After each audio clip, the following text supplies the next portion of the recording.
Hello friends, আশা করি আপনারা ভালো আছেন, সুস্থ আছেন। আজকে আপনাদের সামনে এই ভিডিওর মাধ্যমে দেখাবো যে একজন বিগিনার যখন একটি ইউটিউব চ্যানেল তৈরি করে এবং সে ভিডিও আপলোড করে, তার থাম্বনেলটা প্রফেশনাল কেন তৈরি করতে পারে না। তো আজকের ভিডিওতে আমি আপনাদের সামনে একটি এআই এর মাধ্যমে প্রফেশনাল থাম্বনেল কিভাবে তৈরি করবেন সেটা দেখাবো। তাহলে অবশ্যই আপনারা ভিডিওটা স্কিপ করবেন না, পুরো ভিডিওটা দেখবেন, কারণ এই ভিডিওটা হচ্ছে অত্যন্ত গুরুত্বপূর্ণ। তো ভিডিওটা দেখার আগে আমি আপনাদের অবশ্যই বলে দিব, যদি ভিডিওটা ভালো লাগে তাহলে অবশ্যই চ্যানেলটিকে সাবস্ক্রাইব করে পাশে থাকবেন। তো একটি প্রফেশনাল ইউটিউব থাম্বনেল তৈরি করার জন্য প্রথমেই আমাদের চলে যেতে হবে প্লে স্টোরের মধ্যে। প্লে স্টোরে গিয়ে সেখান থেকে প্লে স্টোরটাকে অন করতে হবে, অর্থাৎ এখানে প্লে স্টোর, এখানে প্লে স্টোর সার্চ করতে হবে। অর্থাৎ যদি ইনস্টল করা থাকে তাহলে ঠিক আছে, যদি ইনস্টল করা না থাকে তাহলে প্লে স্টোরে গিয়ে আপনারা কিন্তু এখানে চ্যাট জিপিটি একটি অ্যাপস রয়েছে এআই, সেটা কিন্তু আপনারা এখানে করে নেবেন, ইনস্টল করে নেবেন চ্যাট জিপিটি। আমার যেহেতু এই মোবাইলের মধ্যে অ্যাপ্লিকেশনটি রয়েছে, তার জন্য এখানে কিন্তু ওপেন করতে বলা হচ্ছে। তাহলে এখানে আমি ওপেন করে নিচ্ছি। ওপেন করে নেওয়ার পরে ওপেন করে নেব। ওপেন করার সাথে সাথে কিন্তু এরকম ইন্টারফেস চলে আসবে, ঠিক আছে। এরকম ইন্টারফেস চলে আসতে গেলে আমরা কি করব, যে চ্যাট জিপিটিতে যাব, এরকম ইন্টারফেস আসবে এবং এখানে গিয়ে আমরা কি করব, যে এখানে এই চ্যাট জিপিটিকে বলবো যে আমার জন্য, অর্থাৎ আমার এই ইউটিউব চ্যানেলের জন্য আপনার যা টাইটেল থাকবে সেই টাইটেল দিয়ে আপনি এখানে লিখবেন। লেখার পরে আপনি সেটাকে সেন্ড করে দিবেন। সেন্ড করে দেওয়া মাত্রই কিন্তু এআই আপনাকে একটা সুন্দর প্রফেশনালভাবে ইউটিউব থাম্বনেল তৈরি করে দিবে। তাহলে আমি এখানে এই জায়গাটাতে আমি যখনই বলবো তখনই কিন্তু সাথে সাথে এখানে অ্যাকশন নিয়ে নেবে। তাহলে এখানে কিন্তু আপনি মুখে বলেও করতে পারবেন বা হাতে লিখেও আপনারা করতে পারবেন। তাহলে আমি এখানে মুখে বলে নিচ্ছি যে আমার এরকম একটি থাম্বনেলের দরকার আছে। যে ভিডিওটা আমি এখন শ্যুট করছি সেই ভিডিওটারই থাম্বনেল কিন্তু আপনাদের সামনে ফেস টু ফেস দেখাবো যে কিভাবে তৈরি করছি।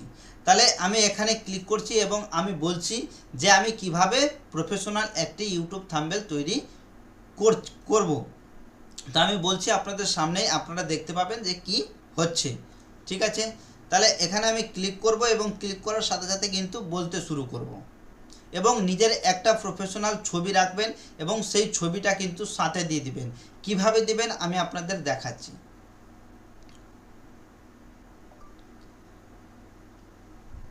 খুব সহজে, এখানে ইংলিশ করা আছে, আমি ল্যাঙ্গুয়েজটাকে বাংলা করে দিচ্ছি, ঠিক আছে।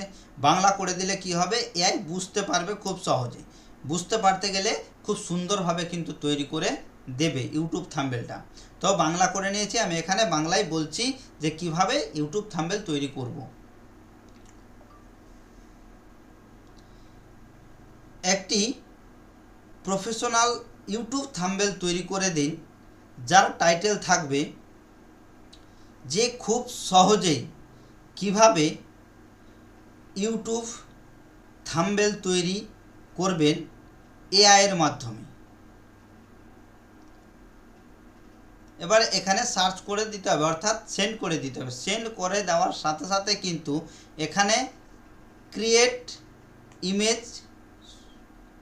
ইমেজ ক্রিয়েট তৈরি হতে লেগেছে, ঠিক আছে। এবার কিভাবে তৈরি করে দিচ্ছে আমি কিন্তু আপনাদের সামনে দেখিয়ে দিচ্ছি। এবং যদি এতে অটোমেটিক আমার ছবি নিয়ে নেয়, অর্থাৎ এতে কিন্তু যখন আমি জিমেল দ্বারা এখানে লগ ইন করেছি সাথে সাথে কিন্তু আমার পুরো প্রোফাইলটাই কিন্তু সে অ্যাটাক করেছে, অর্থাৎ হ্যাক করার মতো কিন্তু তারা নিয়ে নিয়েছে। এআই এমনই একটা জিনিস, আপনি কতদিন আগে কি করেছেন আপনার সেই বিস্তারিত জিনিস কিন্তু নিয়ে আসতে পারবে। তাহলে দেখি কি করছে এআই এর মাধ্যমে। এই যে আমি বললাম যে এই ধরনের একটি প্রফেশনাল ইউটিউব থাম্বনেল তৈরি করে দিন, তাহলে এখনই তৈরি হয়ে গেল, ঠিক আছে। তৈরি যখন হয়ে গেল তাহলে এখানে আমার দাগটা ছিল সেটাও কিন্তু চলে এসেছে। ঠিক আছে, দেখতে পাচ্ছেন যে এই ইউটিউব থাম্বনেল তৈরি করে দিয়েছে, কিন্তু এখানে ছবিটা আমার দেয়নি।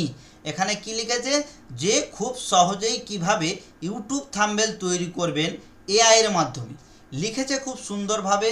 এবং এখানে কি হয়েছে, এখানে অটোমেটিক সে একটি ইচ্ছা মতো গুগল থেকে হোক বা আর কোনো জায়গা থেকে হোক সে একটি অন্য ছবিকে এখানে বসিয়ে দিয়েছে। তাহলে এই জায়গাতে আমার নিজস্ব ছবি কিভাবে বসাবো, তার জন্য অবশ্যই কি করতে হবে যে সেই ছবিটার উপর ক্লিক করে রাখতে হবে। ক্লিক করার সাথে সাথে এরকম ইন্টারফেস আসবে এবং উপরে যে লেখা রয়েছে কপি, তাহলে কপি করতে হবে। কপি করার পরে আপনারা কিন্তু এই জায়গাতে নিচে যেখানে বললাম সেখানে কিন্তু পেস্ট করে দিতে হবে। পেস্ট করে দিলে কি হবে যে সেই ছবিটা কিন্তু অটোমেটিক নিয়ে নিয়েছে। এবং এখানে বলতে হবে যে আমি একটা ছবি দিচ্ছি, সেই ছবিটা আপনি এই ছবির পরিবর্তে বসিয়ে দিন। তাহলে প্লাস চিহ্ন যে রয়েছে বাঁদিকে, সে প্লাস চিহ্নতে ক্লিক করবেন। ঠিক আছে, প্লাস চিহ্নতে ক্লিক করার সাথে সাথে এরকম ইন্টারফেস আসবে, camera, photo, file, create image, এইসব জিনিস আসবে। তাহলে আপনার ছবিটা যেখানে আছে সেই ছবিটা আপনি নিয়ে আসবেন। তো আমি ফটোতে যাচ্ছি এবং ফটোতে গিয়ে আমি আমার গ্যালারি থেকে একটি ছবি নিয়ে নিচ্ছি এবং সেই ছবিটা আমি কিন্তু দেব। এই ছবিটা আমি দিলাম এবং ডান করলাম, ছবিটা দিয়ে দিলাম। দিয়ে দেওয়ার পরে আমি ChatGPT-কে এখানে বলবো যে এই ছবিটার পরিবর্তে আমার ছবিটা দিন। ঠিক আছে, আমি যে ছবিটা দিলাম, থাম্বনেলে যে ছবিটা রয়েছে তার পরিবর্তে আমার ছবিটা লাগিয়ে দিন। সেন্ড করে দিলাম। এবার কি করবে, সেই থাম্বনেলটার মধ্যে ওই যে ছবিটা রয়েছে, যে ছবিটা গুগল থেকে নেওয়া হয়েছে, সেই ছবিটার পরিবর্তে কিন্তু আমার ছবিটা দিয়ে দেবে।